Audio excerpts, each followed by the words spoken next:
Smug, ruthless, pragmatic, reclusive, visionary. All words that can be used to describe Mr. Robert House, the self-proclaimed president and proprietor of New Vegas. House saved his city once in the past and intends to do so again. The reason House, in my opinion, is the best choice for the Mojave Wasteland stems from his plans for the future. While other factions plan for the next year, House plans for the next decade. Some areas of the post-war United States are so irradiated that clean drinking water is a luxury. Meanwhile, due to actions House took centuries ago, the Mojave was spared nuclear devastation. The other two factions, the NCR and Kaiser's Legion, are essentially copies of the original US government and the Roman Empire. Described as regurgitations of the past, their rebuilding of society can be seen as simply walking in the footsteps of their forebearers. House and Vegas are the original versions of themselves, in mind, body, and spirit. While he seeks to revive Vegas to the epoch he remembers, he makes strides to tread new ground, with his end goal being to leave Earth in search of new planets to colonize. But more on this later. To understand his motives, we'll need to take a look at the history of the man himself. At 261 years of age, House is one of the oldest pre-war residents who can still claim to be technically human. Gifted with wealth and genius, House would become a titan of industry in pre-war America, with a keen focus in technology, science, and business.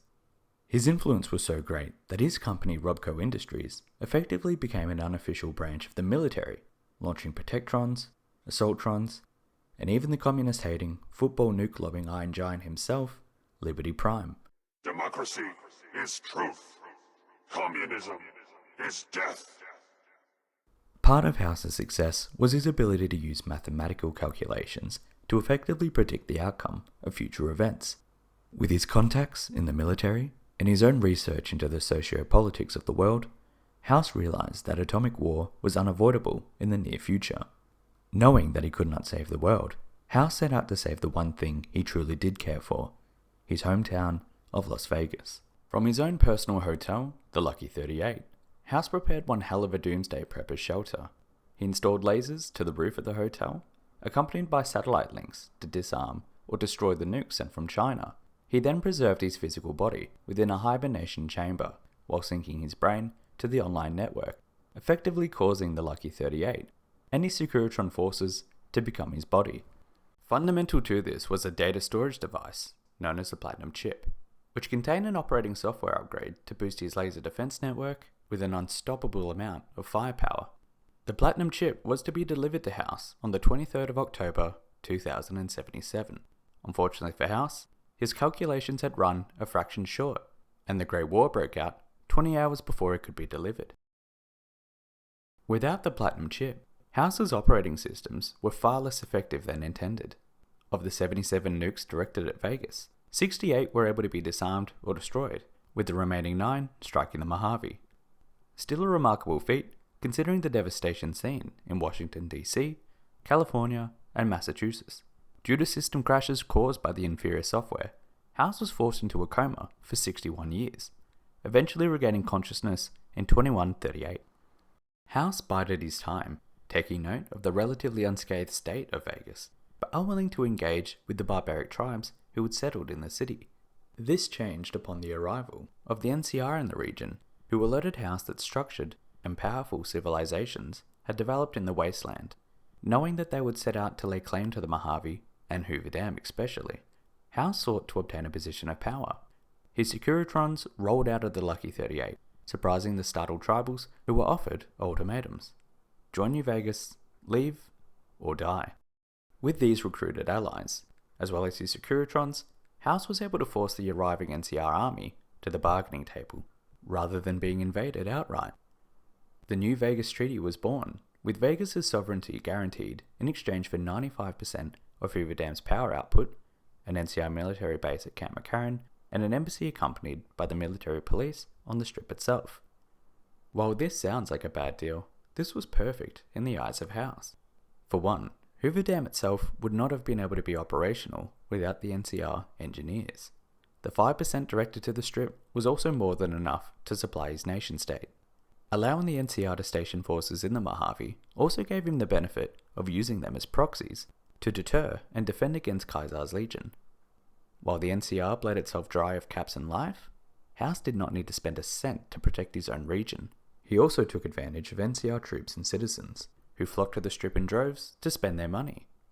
House and the Strip grew wealthy and powerful. However, New Vegas was not just a money-making enterprise. For House, it was something else entirely. New Vegas is more than a city. It's the remedy to mankind's derailment.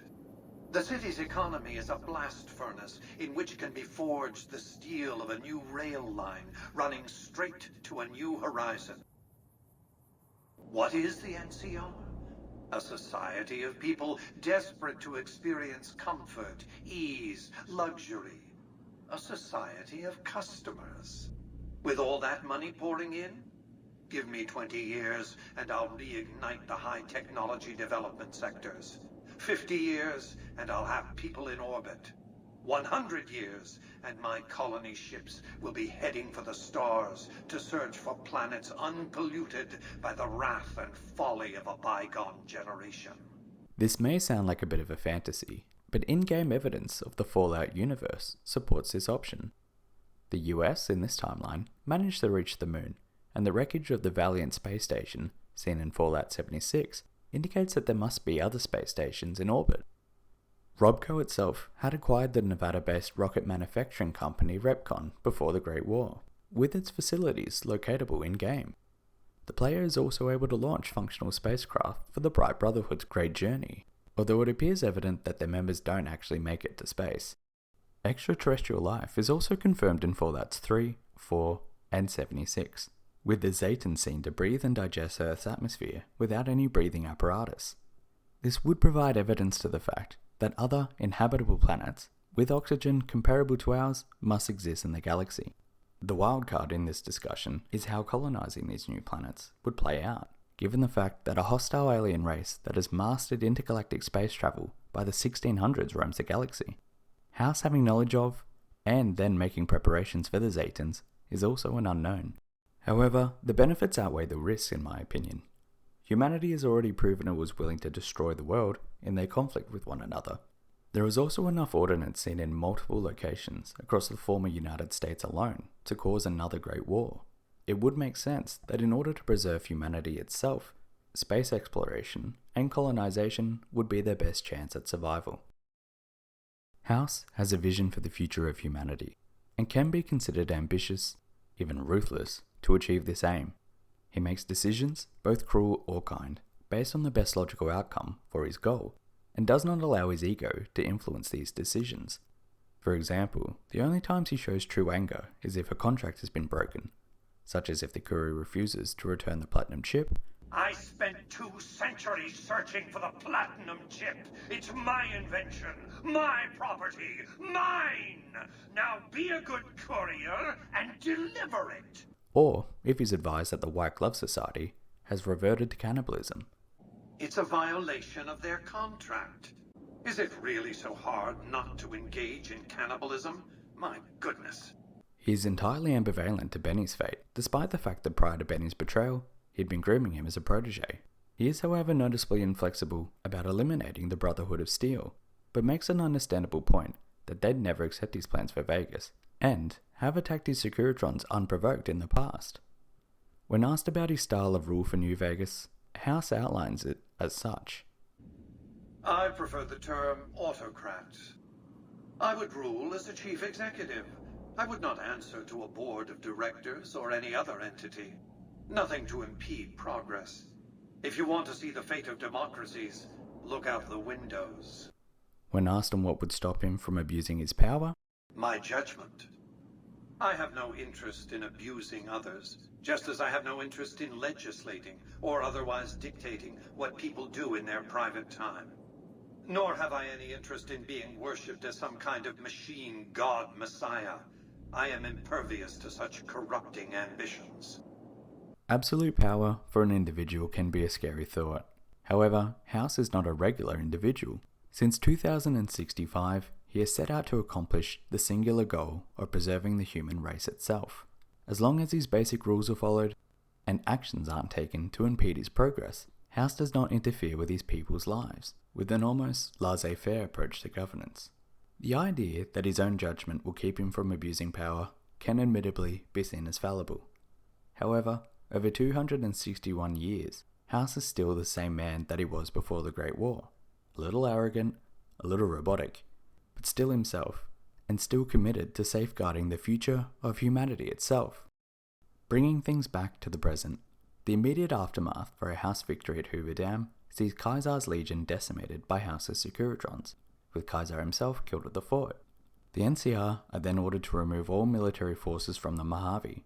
However, NCR civilians are exempt and encouraged to continue visiting the New Vegas Strip.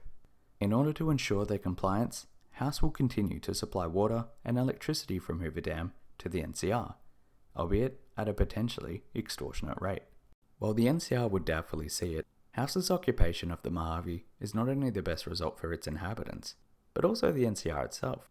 The result of this creates a buffer zone between the NCR and the remnants of Caesar's legion, eliminating the immediate conflict between the two factions. The NCR civilians that visit the Strip are also under the protection of House's forces, who would take measures to protect his tourist economy. Most importantly, it helps to address the NCR's largest problem, rampant expansionism. President Kimball and General Oliver are humiliated and blamed after the NCR's loss, with progressive politicians such as Hanlon denouncing their imperialist agenda. This could allow the NCR to address its own issues and focus more on consolidating their own borders and improving the livelihood of its citizens. The main objective of their invasion of the Mojave was to secure Hoover Dam for their nation. They still have access to the dam, with the added benefit of not having to overexpand the Republic to protect it. True, they do now need to pay for the water and electricity of Hoover Dam. However, I imagine the funds itself would be insurmountable to the cost of occupying the Mojave themselves, not to mention saving thousands of troops' lives per year. Another point in favour for House being the most beneficial for the Mojave is the threat posed by the tunnelers. Native to the Divide, the tunnelers are a subterranean reptile race that reproduce quickly and overwhelm their prey in large packs. Ulysses predicts that due to their ability to swiftly multiply and spread, they'll reach the Mojave Wasteland over the course of the next few years and cause the death of many of its inhabitants.